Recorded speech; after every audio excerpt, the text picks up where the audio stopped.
Hello বন্ধুরা, চলে এসেছি নতুন একটি ভিডিও নিয়ে। আজকের ভিডিওতে আমরা আলোচনা করতে চলেছি ডব্লিউবিএসএসসি অর্থাৎ ওয়েস্ট বেঙ্গল স্কুল সার্ভিস কমিশনের পক্ষ থেকে গ্রুপ সিডির যে রেজাল্ট আসার কথা ছিল সেটা এখনও বার হয়নি।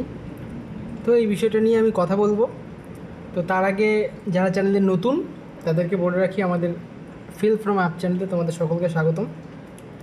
আর তোমরা যদি চ্যানেলে নতুন হয়ে থাকো তাহলে অবশ্যই চ্যানেলটিকে সাবস্ক্রাইব করে রাখো এবং লাইক কমেন্ট শেয়ার করতে ভুলবে না, এবং পাশে থাকা বেল আইকনটি প্রেস করে রাখবে যাতে এরকম ইনফরমেটিভ ভিডিও সবার আগে তুমি পেতে পারো। তাহলে ভিডিওটি শুরু করছি। তো আমরা জানি গ্রুপ সি এবং গ্রুপ ডি পরীক্ষা হয়েছিল 1 মার্চ, আর গ্রুপ ডি হয়েছিল 8 মার্চ। ঠিক আছে, এক সপ্তাহ অন্তর অন্তর পরীক্ষাটা হয়েছিল। তো দুটো পরীক্ষার যে ফর্ম ফিল আপ, সেই ফর্ম ফিল আপ করতে কিন্তু 400-800 টাকা লেগেছে। যারা দুটোই ফর্ম ফিল আপ করেছে তাদের তো 800 টাকা লেগেছে।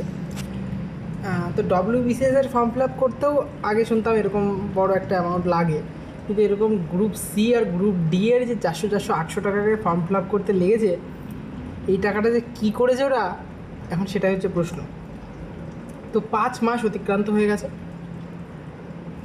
পরীক্ষা হওয়ার পর, এখনও রেজাল্ট পাবলিশ করতে পারিনি। আমার কাছে যতদূর খবর আছে ওএমআর শিট চেক কমপ্লিট। তাহলে রেজাল্ট কেন আসছে না? আর রেজাল্ট না আসার বেশ কিছু কারণ ডব্লিউবিএসএসসি দেখিয়েছে।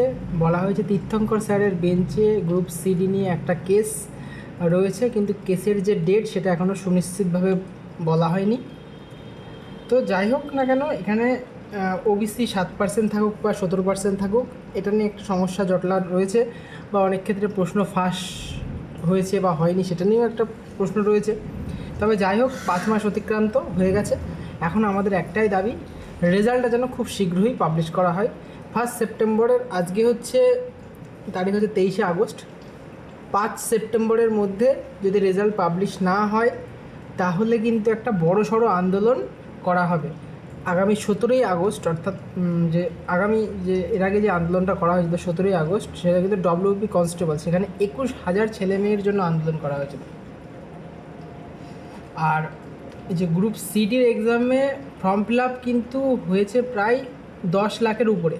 ঠিক আছে, 10 লাখের মধ্যে যদি খুব ভালো প্রিপারেশান যাদের ছিল, সেখানে যদি 1 লাখ স্টুডেন্ট আমি ধরছি যাদের প্রিপারেশনের মধ্যে ছিল, যাদের স্কোর ভালো রয়েছে, এই 1 লাখ স্টুডেন্ট যদি যায় কলকাতায়, তাহলে আন্দোলনটা কীরকম বড় মাপের আন্দোলন হবে একবার ভাবো।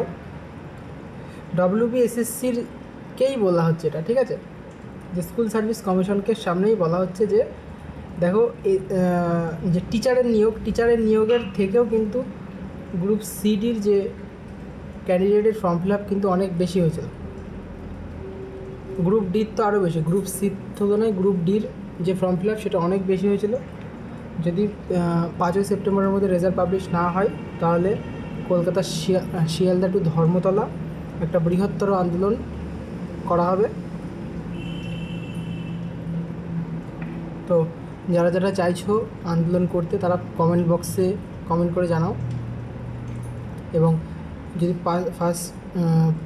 1 সেপ্টেম্বর থেকে 5 সেপ্টেম্বরের মধ্যে রেজাল্ট পাবলিশ না হয় তাহলে আমরা এই আন্দোলন করব, এবং বড়সড় একটা আন্দোলন হবে। কারণ ফর্ম ফিল আপ করতে 400-800 টাকা নেওয়া হয়েছে।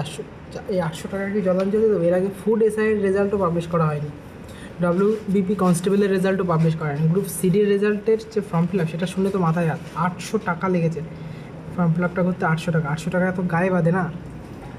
আর এটা রেলের যে এক্সামগুলো হয় সেখানে 500 টাকা এক্সাম, 500 টাকা নেওয়া হয়। আর ফেসিলিটি কত সুন্দর, আর তার মধ্যে 500 টাকা এক্সামে নেওয়া হয়, তার মধ্যে 400 টাকা ফেরতও দেওয়া হয়।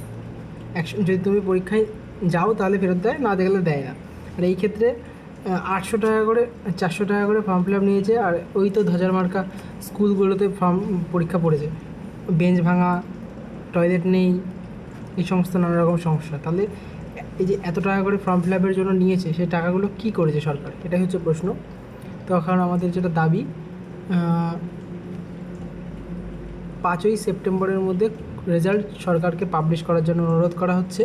এরপর যদি পাবলিশ না করা হয় তাহলে ডব্লিউবিএসএসসি যে গ্রুপ সিডির চাকরি প্রার্থীরা যারা রয়েছে তারা কিন্তু সকলে রাস্তায় নামবে। এবার রাস্তায় নেমে একটা মহা আন্দোলন হবে। ঠিক আছে? শিয়ালদা থেকে একদম পুরো লালবাজার পর্যন্ত এই আন্দোলনটা চলবে। তো দেখা হচ্ছে পরবর্তী ভিডিওতে। যারা আমার এই ভিডিওটিকে সমর্থন করছো তারা লাইক, কমেন্ট, শেয়ার করে রাখবে, এবং যদি চ্যানেলে নতুন হয়ে থাকো তাহলে চ্যানেলটিকে সাবস্ক্রাইব করে রাখবে এবং পাশে থাকা বেল আইকনটি প্রেস করে রাখবে। দেখা হচ্ছে পরবর্তী ভিডিওতে।